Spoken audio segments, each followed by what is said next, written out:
Since the 1960s, we had open drug scenes in Oslo and in many other cities. And since the 80s, we started criminalizing much more, putting more and more people to jail, up to lifetime in prison for using and possessing drugs. Then we started to have very many drug overdoses. And it was when the HIV epidemic started in the 80s that we started harm reduction efforts. We hand out up to 5,000 syringes every day. And we have 8,000 people in substitution treatment. But we have still the open drug scenes. People are living in harshness. A lot of people are still dying. And all these drug-related deaths could be preventable. That's why we're fighting for a new drug policy. Now we're in the drug consumption room, and that has been open in Oslo since 2005.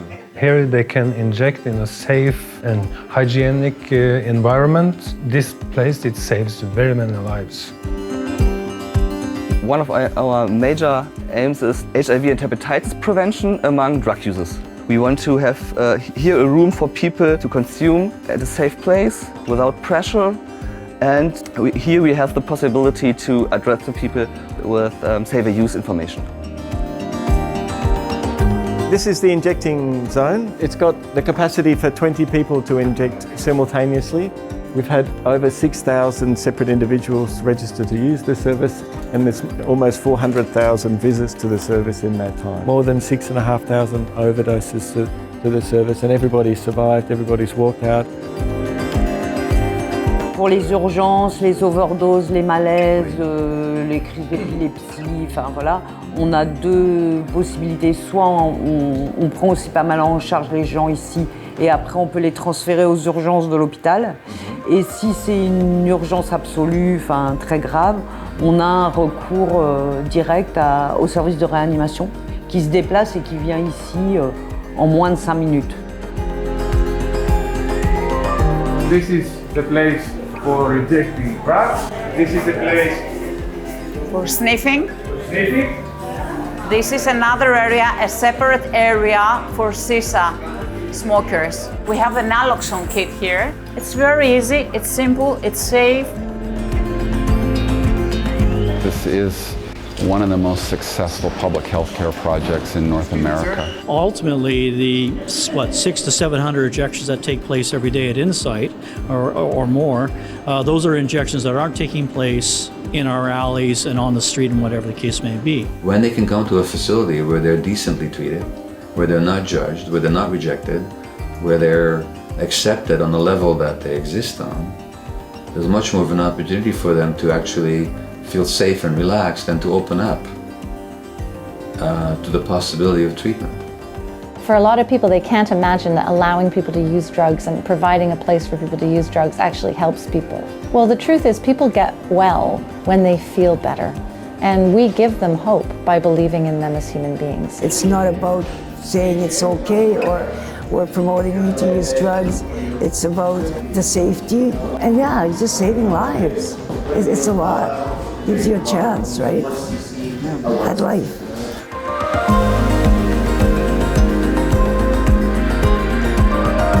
Drug consumption rooms are known by different names over time and space, yet they all mean the same. A safe space where people who use drugs can do so under hygienic conditions, with support and without fear of violence or legal repercussions. Today, more than 140 legally sanctioned drug consumption rooms operate in 11 European countries, as well as in Australia, Canada, Mexico, and the USA. Join us on a global tour to discover why they were established, how they support the local communities, and how these life-saving harm reduction facilities have evolved over time. To begin, let's visit AMOC, one of the 3 DCRs run by my organization, the Regenboog Group in Amsterdam. In a drug consumption room in the Netherlands, it is legal to use drugs. We have, as you can see, a room with smokers and injectors. On the table with containers, it's purely for injection. On the tables without container, people can smoke. I personally think that the drug consumption room are extremely efficient ways to tackle many problems. There are 3 main goals. One is to reduce the public nuisance associated to drug use. One of the other goals is to limit the drug overdose death.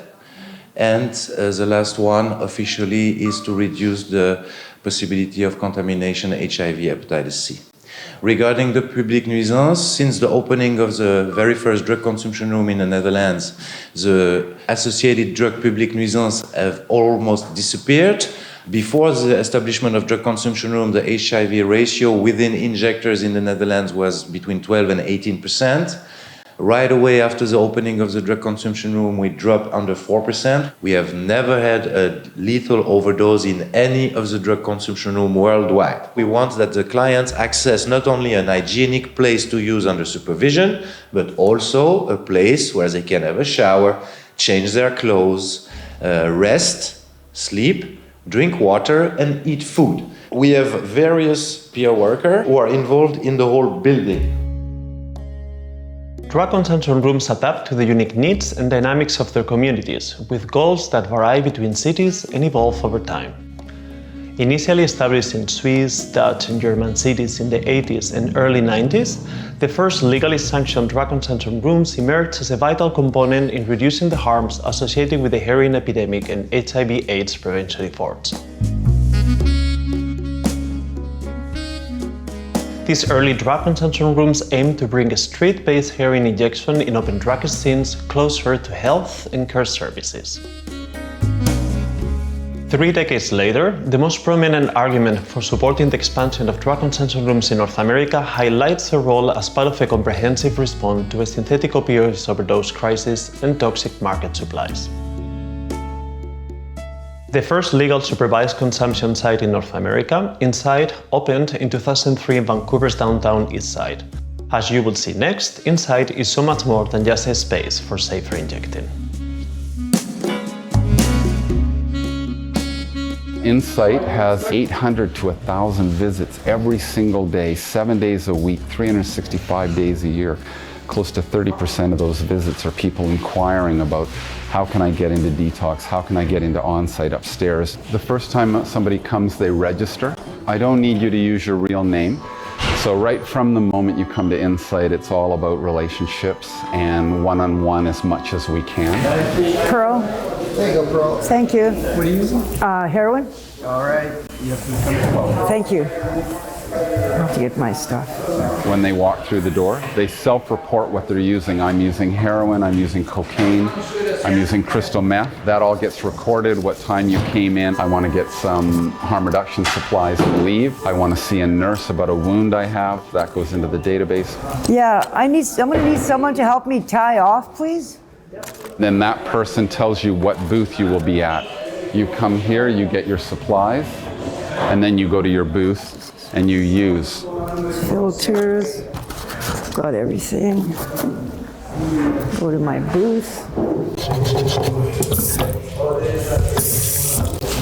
There, cleanliness is so important. So you don't get an abscess. This is heroin.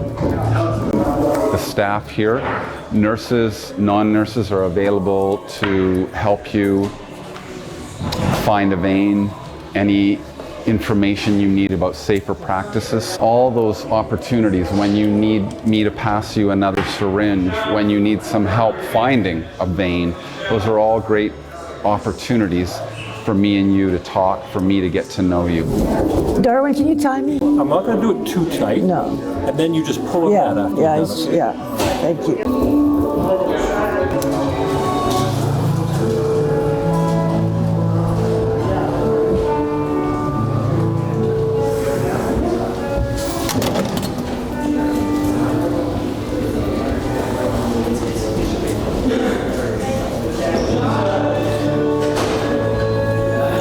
Done. Somebody was saying, do people come to this site as a cry for help? And I thought to myself, no, actually, people come to this site because they want to use where it's clean, where it's well lit, and where it's warm.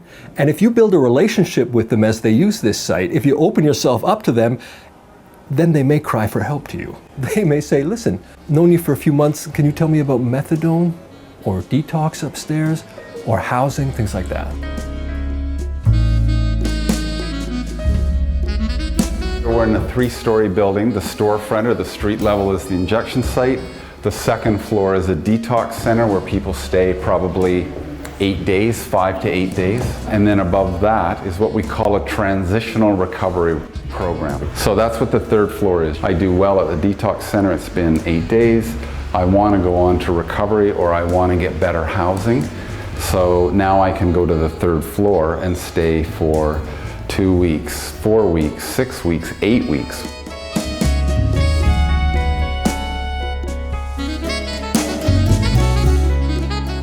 Insite has really met all its primary objectives. It's improving public disorder, it's reducing the transmission of infectious diseases, it's reducing the morbidity and mortality associated with overdose, and it's connecting people to programs such as addiction treatment, and it's having no negative impacts. Insite is highly cost effective and is saving literally millions of dollars since the time it's opened.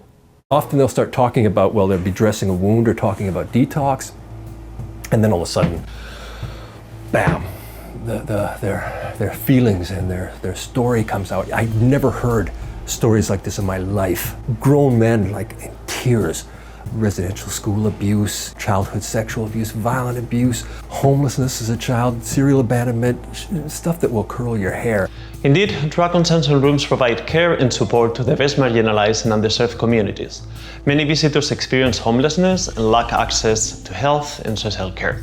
To reduce these barriers, many drug consumption rooms are located in urban areas, easily accessible through a low-threshold harm reduction facility, providing access to a broad portfolio of care services. Where large capacity is required, drug consumption rooms operate in a more specialized form within or near the communities they serve. Examples of these are the 2 DCRs in Australia, one in Sydney, opened in 2001, and the second one in Melbourne, which was opened in 2018. The injecting room, if they want access, they'll go through there, but they can just come in and access regular needle and syringe services or access the consulting side.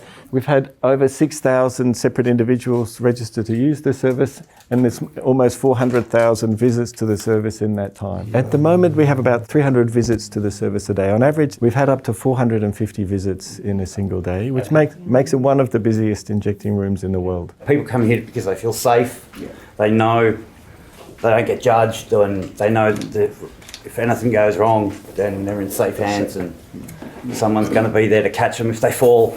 More than 6,500 overdoses to the service, and everybody's survived, everybody's walked out. This is the injecting zone. It's got the capacity for 20 people to inject simultaneously. I really like this room because I know I'll come here and I can safely use whatever my substance of choice is on the day. I just feel safe here. I know that I'm not going to die in the alleyway. It's called a vein finder.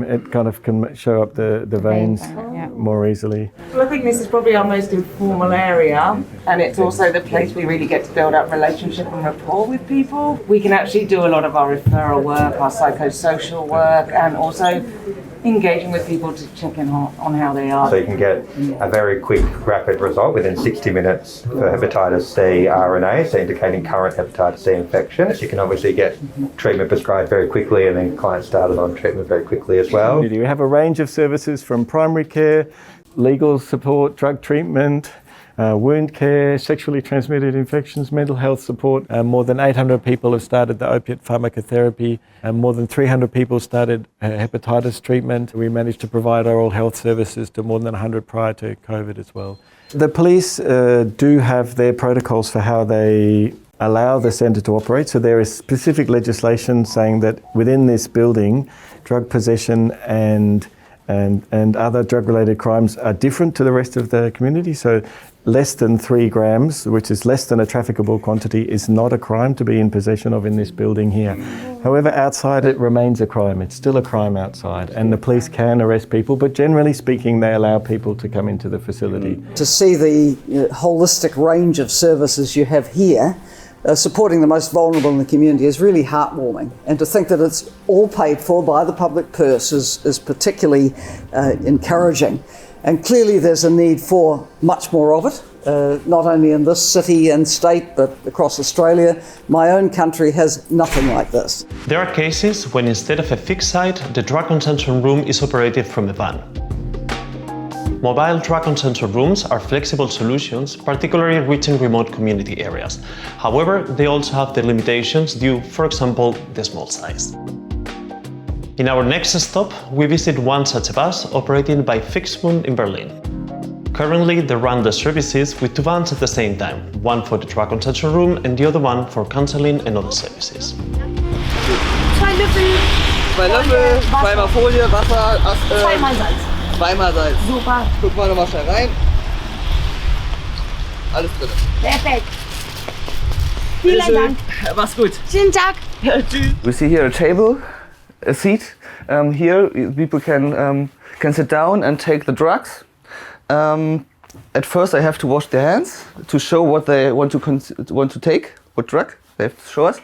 It's forbidden to share the drugs, so they have to use their own drugs. We have a lot of stuff here. We have needles, we have water, and here we have tiny, prepared kits. On different places in the city, you have the people prefer other substance. On one location more heroin, on the other location more cocaine. And the crack use increased over the last 5-6 years. And it's a new phenomenon in Berlin. In the future we hope we can provide a smoking possibility for crack users and for heroin users who want to smoke and don't inject. Hast du Blut an Händen? Ja. Der kann sich hier dann auch die Hände desinfizieren, ja? Guck mal. Here is social worker, peers, and in this van are nurses or medical staff, and so we are working together. Haben wir Unterhose, weißt du das? Ja, haben wir.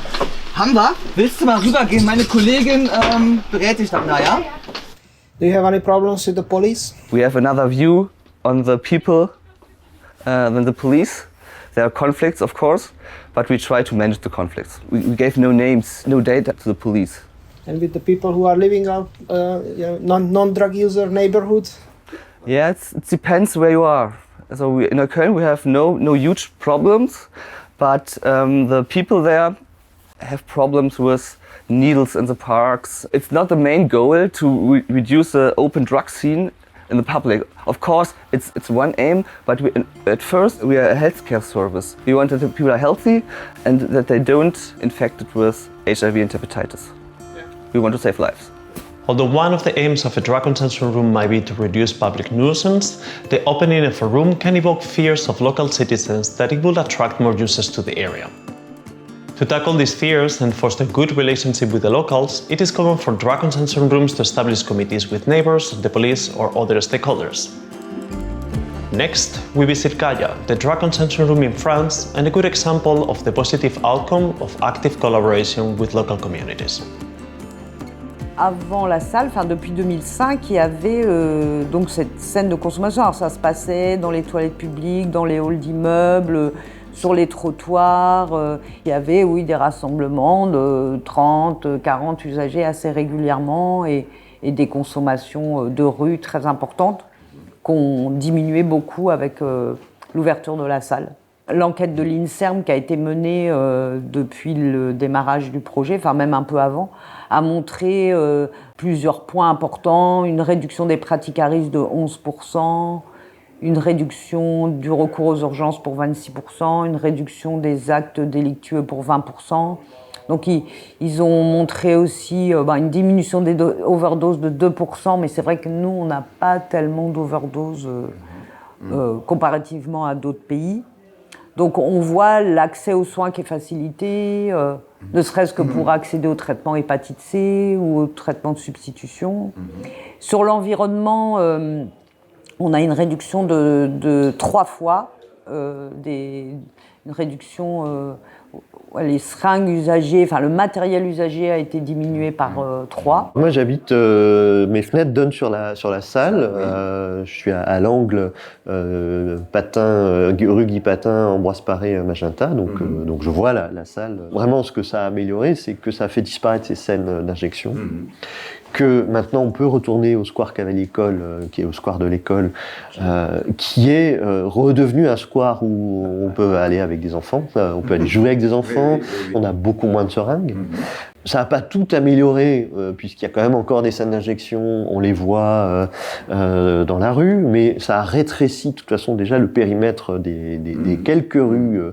On est vraiment sur 2 rues où se retrouvent ces scènes d'injection. Despite the success and impact of French drug consumption rooms like Gaia and Strasbourg, and the advocacy efforts by organizations such as the French user organization ASUD, no new drug consumption room have opened in France since 2016. New rooms are urgently needed to address the needs of crack smokers in the country. France is not alone in this struggle. In many cities, establishing these services can take years, sparking controversy and facing multiple barriers. Therefore, long-term political support is crucial for the establishment and sustainability of drug consumption rooms. Our next stop, the drug consumption room in Athens, Greece, is a great example of this. OKANA, the main harm reduction service provider in Greece, opened a pilot DCR in downtown Athens in 2013. Within less than a year, the room had to shut down due to a sudden order from the prosecutor. 8 years later, thanks to a strong political support, they managed to open a drug consumption room again. We have a DCR, the first DCR in Southeastern Europe. All this support came with very, very good and great political support, meaning that we had the first citizen of the country, the president of the Hellenic Republic, who came and inaugurated the DCR. We have the support of the Prime Minister.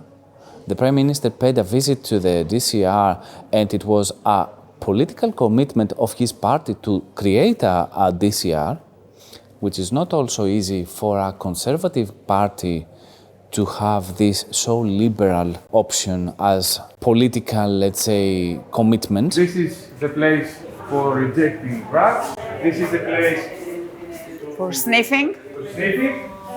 This is another area, a separate area for shisha smokers. Yes, it's closed. Yeah. There is a special fan. Yes, to clean the air. We have the safeguard for the pipe, for the mouth, okay, so that they are safe when they use this. Περίμενε. Αυτό είμαστε εντάξει. Προσέχεις. Yeah. How is the relationship with the neighborhood? Actually, it's very good because prior to opening, I used to have visits and really sensitize them towards what we're going to do. They were really afraid that, oh, you're going to gather all these people, we're going to have problems outside and so on. And I said, no, that's the opposite. When we open, nobody's going to stay outside. Whenever there is a problem, they give me a call because then they know me personally, the whole neighborhood. And things have changed, have bettered for them. How is the relationship with police?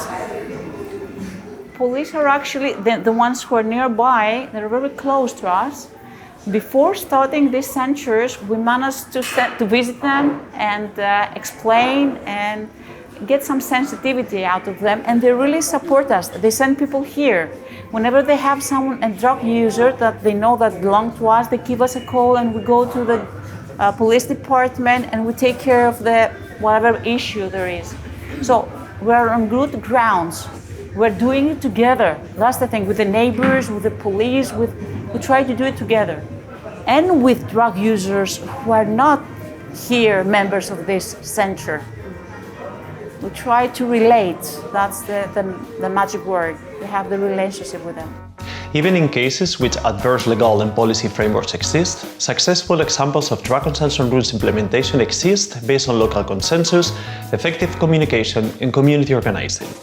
Examples of these are the drug consumption room in Liège, which opened its doors despite the lack of a legal framework, or Insite, which the government at the time threatened to shut down, fighting their way up to the Canadian Supreme Court to keep it open. Okay, everybody, we won!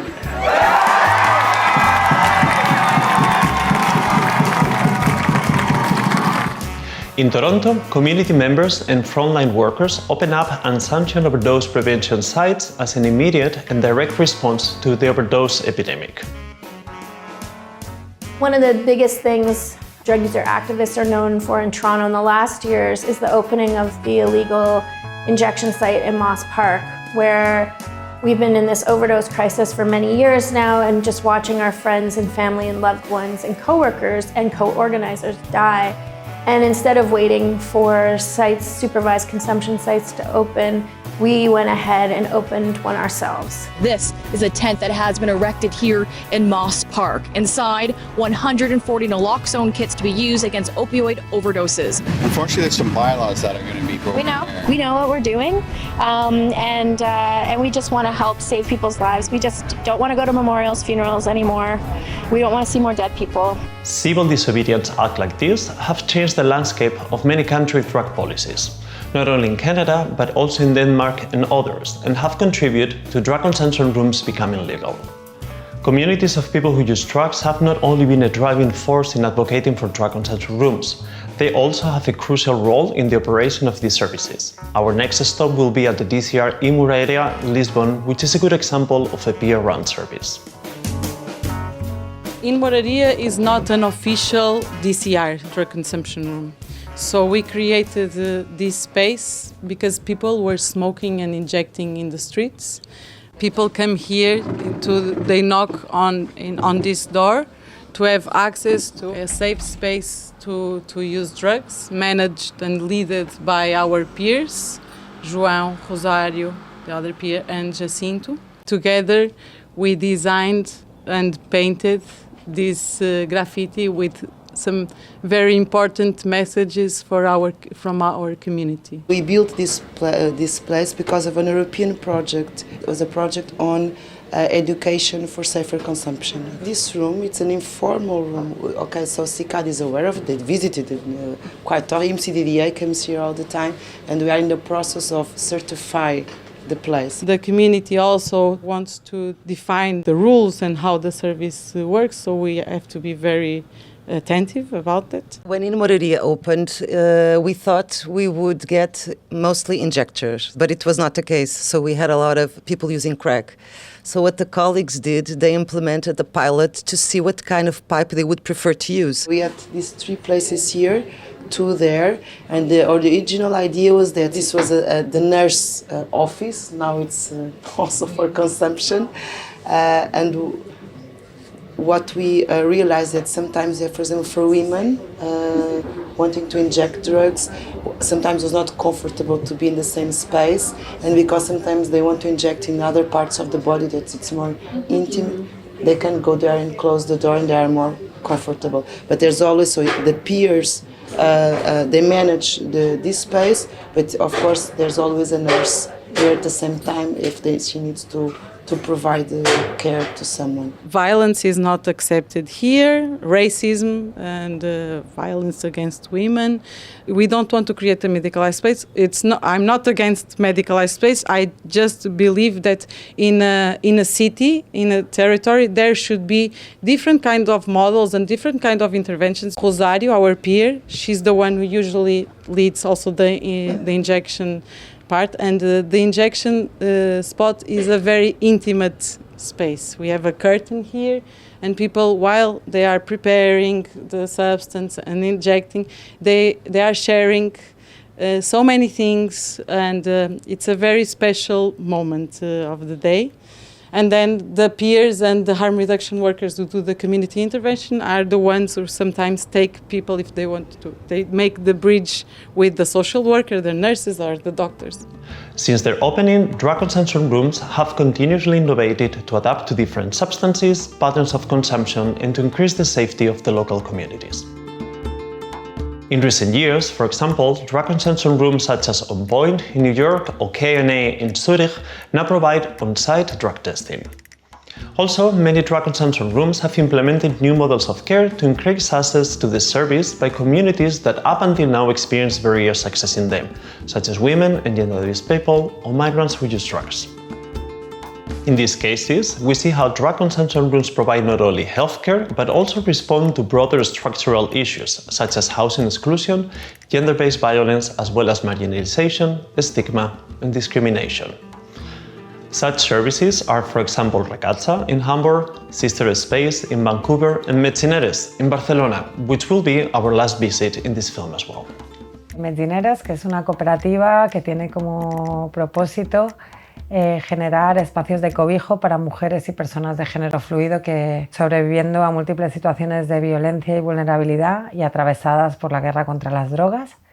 Todo esto surge un poco a raíz de una investigación donde no solamente nos damos cuenta de que no existen datos sobre mujeres y personas de género no binario que usan drogas, sino que además existe un gran vacío en cuanto a los servicios y el acompañamiento que pueden recibir esas personas, ¿no? Por una parte, lo que nos encontramos es que las mujeres y personas de género no binario o bien no llegan o bien no se adhieren a unos servicios que son especialmente androcéntricos, entonces están más pensados para ellos y a veces no representan lugares seguros.